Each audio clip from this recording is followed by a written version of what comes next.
Hey guys, welcome back to Nashville Neck and Back. I'm Dr. Roberts, and this is part 2 of our swimming pool exercises and stretches.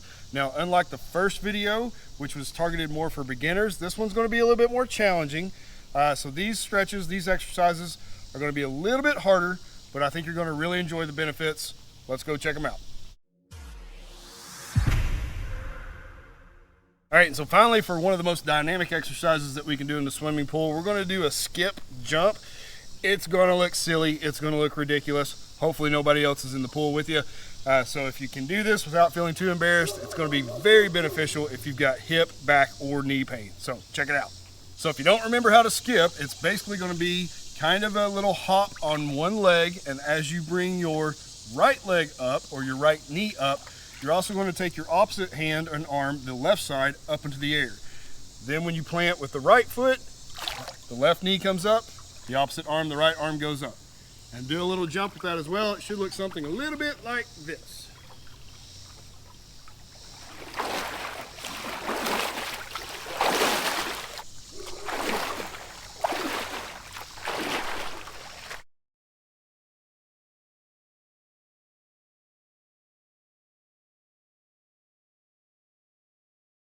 Does it look silly? Yeah, it looks ridiculous, but I guarantee you start doing those in the swimming pool, you're gonna notice results right away. All right, so for these next couple of exercises, you're gonna need some assistance. And what I mean by that is you're gonna need a pool noodle or float of some kind. Now this one is gonna be a little bit more lightweight. If you are a bigger, heavier patient, this may not work for you.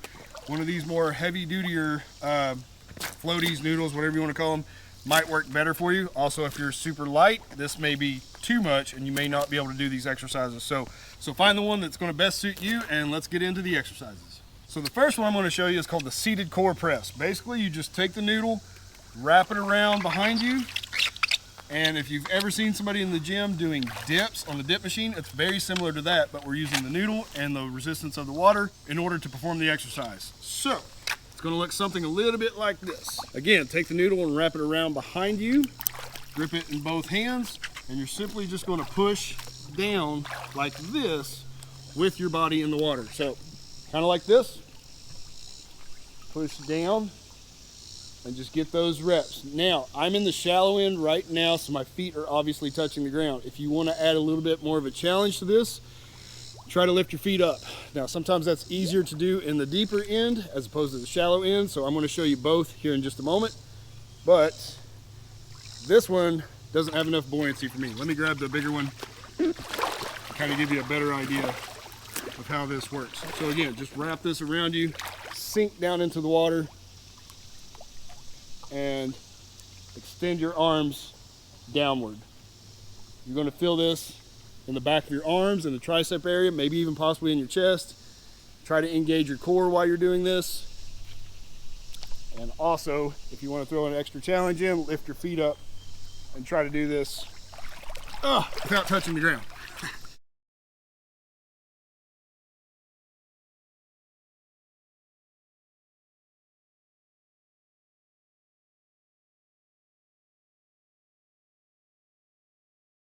Okay, so the next exercise, we're going to do a side plank using the pool noodle to hold us up. So you're going to be standing up tall. You're going to hold the pool noodle in one hand, extend it out to your side, and then allow your body weight to lean over while holding this out.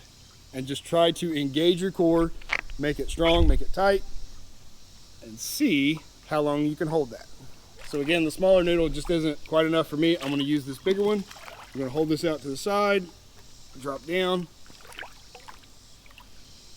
and that's a whole lot better. I can feel that in my abs. I can feel that on my obliques, the side of my abs. And you can see, as the pool water is moving, you got to try to balance yourself the whole time while doing this. And that's going to engage all those supportive muscles and just make this more of a dynamic exercise, better all around for you.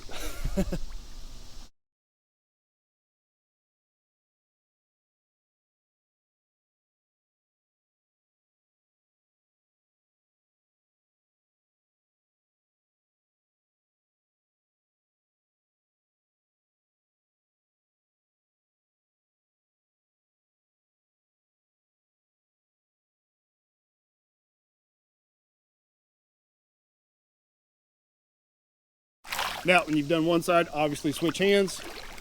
Do the same thing on the other side. All right, so for these next two exercises, you're gonna either need a hand safety rail like this that is usually by the steps, or possibly the rails for the ladder. Either will work. You just need something to grab onto, something to hold onto. This first one we're gonna do is, you can call it knee raises or crunches. But again, you're just gonna turn around so that you're facing outward. Hold on so that you can lift your body weight up, and you're just gonna bring your knees up to your chest like this. And then extend out, bring them up and out. Just like that. And that's really going to engage your abdominal muscles and your core. Try to squeeze when you bring those knees up.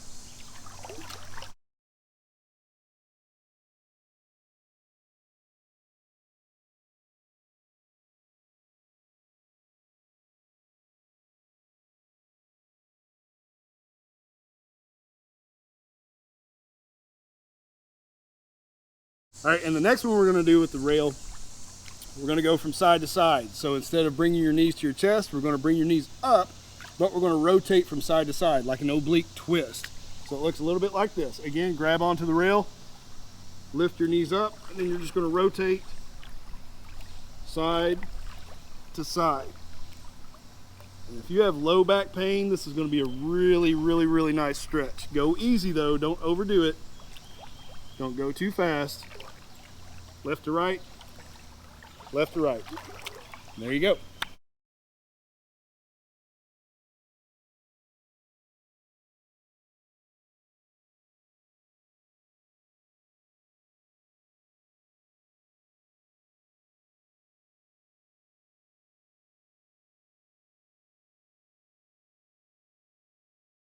All right guys, well, thanks for watching. I hope you enjoyed this video. This one was a little bit more challenging than our first video that was more focused for beginners.